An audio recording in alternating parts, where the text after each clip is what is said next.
beautiful people. Hello, beautiful people. Say welcome to Mommy's YouTube channel. Mommy, Tom. Say channel.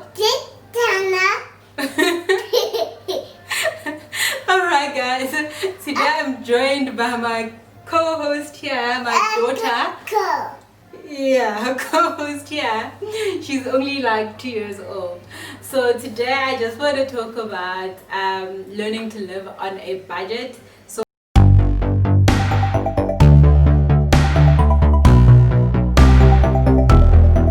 hello there beautiful people, welcome to my YouTube channel. My name is Vivienne.M, and because we are all about purposeful living, we are going to talk about finances in a more purposeful way.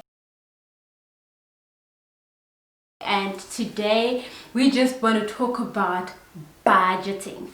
I've made a few notes, and before I get so excited about getting into my content, I just like to thank all those subscribers that have been here for the longest of times. Those of you who haven't subscribed, please do subscribe. And for everybody that's new, thank you, welcome to the family. I hope you like this video. Alright, and then now let's get into it. So like I said, I have made a few points in my book, and yeah, you'll be seeing this book quite a lot because wow, this is my go-to book where I write all my things that I wanna fulfill, all my dreams, all my aspirations. They are sitting in my book, all my notes, my tips and all that stuff. This is my book. Yeah, let us get into this video. So today I just want to talk about budgeting and why budgeting is so important, because that's the only way you will get to see where your money goes. And if you are trying to grow wealth, it's one of the only ways where you can track your wealth growth and your wealth generation. So I can't emphasize how critical or how important it is for you to have a budget. So what are my points that I have for you today? First one, don't wait until month end to actually draw up your budget. Why I say so is because like when you budget at the end of the month, you end up in a situation where you're budgeting all the money that you have, because now that thing has come up, that thing has come up, that thing has come up. So now you all want to put those things that have come up into the budget, which is something that you wouldn't have budgeted for had the month began. So you are not doing your budgets in the most beneficial or constructive way for you to make sure that your planning is advanced planning, or you planning way in advance. Yes. Second point I want to get into is with regards to the components of the budget. The first part being your income part, right? And then your second part being your expenses. But let's first discuss your income part of it. So what I generally would advise you to do, or what I would say I do, is I split my budget income part of it into two parts. One being your fixed income, one being your variable income. The reason why I actually do this is because you know your variable income obviously is your income that keeps changing on a month-to-month basis or week-to-week basis, whatever or whenever you earn it, you know?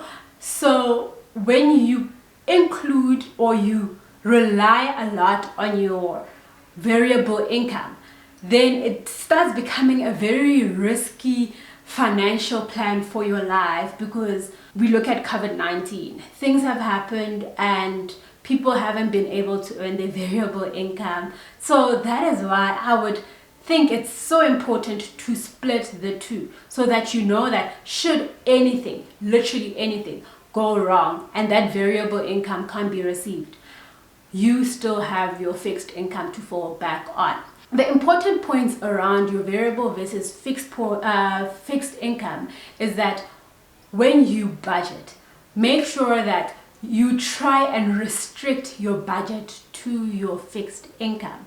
And this is for the very same reasons I explained relating to a variable income, that might just disappear, or it might not be able to be earnable should something happen.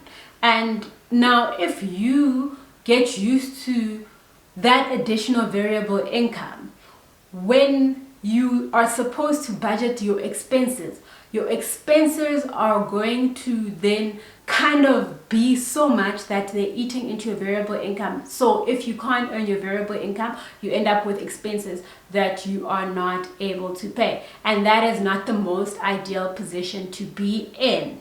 So your fixed income would be something like a salary if you work like a fixed job, or you're not working on a commission basis, you know. So that salary that you know is guaranteed, you're going to get it. But also you must bear in mind that there could be possibilities of job losses and all that stuff. And that comes to a place where when you have your income, make sure that some of it you allocate to a reserve fund. Okay, so enough about your income. Let's now talk about expenses. With your expenses, this is one of the most difficult things, because people tend to be like, I need this, I need that, I need that. And some of the things they don't really need. And I am sometimes victim to that. I won't lie. I have difficulty sometimes working around my expenses and cutting out things I don't need. So what I do to solve that problem is I have 3 bank accounts, and well, I just opened the 4th one, but I don't really use it. I just want to see how it works. But amongst those 3 bank accounts, one bank account is where my salary comes in. The other bank account is where my investments go. My 3rd bank account is where my spending or my monthly allowance goes. So for me, it is so important that when I allocate my expenses, when I'm done, obviously starting with my most expensive expenses, those that are mostly going to result in your assets being repossessed should you not be able to pay. I think those are like the most expensive. Your secured debt. I pay those first. I look at whatever other debt that I have. I try to pay off my debt as much as possible. And currently, yay, congratulations to me. I just would like to appreciate myself. The only debt left in my name is the house. So, so excited. No personal loans, no car loans, nothing. So I just want to say it's possible for you as well.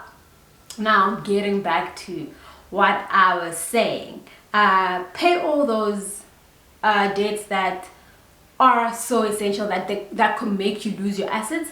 And if you're done with those, allocate to the other debt, and then look at obviously your living expenses. And the living expenses is the toughest part of it all, because that's where you look at it and you're like, oh, but we need ice cream, and you're like, no. Ice cream is not a need, it's a want. If you can literally survive without it and not die, it's a want. Especially if you are still indebted. Okay, and sometimes you do thank yourself for the hard work that you do, but it's not in your everyday, all day budget that you need to include such things. When I am done allocating all my expenses to everything, I will go on and give myself a monthly allowance. And when that monthly allowance finishes, I do not go and dig into those reserve funds that I've saved or any other saving that I have put my money towards, because that habit is like the devil and it repeats itself. It forces you. It's such temptation. Once you do it, you will continue doing it. It's like a person that just starts taking drugs. Once they take drugs, it's so difficult to let go. Now, when you start going and stealing from your reserve fund, it's going to be one of the difficult things to stop doing it. I am saying that you also need to have the discipline to know that whatever you have put aside as a saving is a saving and you had your allowance, you finished it. So if somebody is inviting you to the next party, you don't have money, you're broke. So don't try and dig it out somewhere. It is not there. You are broke. Otherwise, it's going to be the most difficult thing for you to generate wealth. And also, if you don't have an end goal in mind, or you don't see it before things happen, you are going to be that person that will be like, ah, no, it's just a quick thing, but you forget that there is an end goal. So yeah, those are all my tips that I had for you today. I hope this is going to help you also create discipline within yourself and grow your wealth, and know that you are living a purposeful life. It is intentional and you are going to do it right. And without me wasting any further time, thank you so much for watching. Please don't forget to like and subscribe, click that notification bell, and leave your comments down below. I will be glad to hear how you deal with your finances. Thank you so much for watching. Have a good day. Cheers.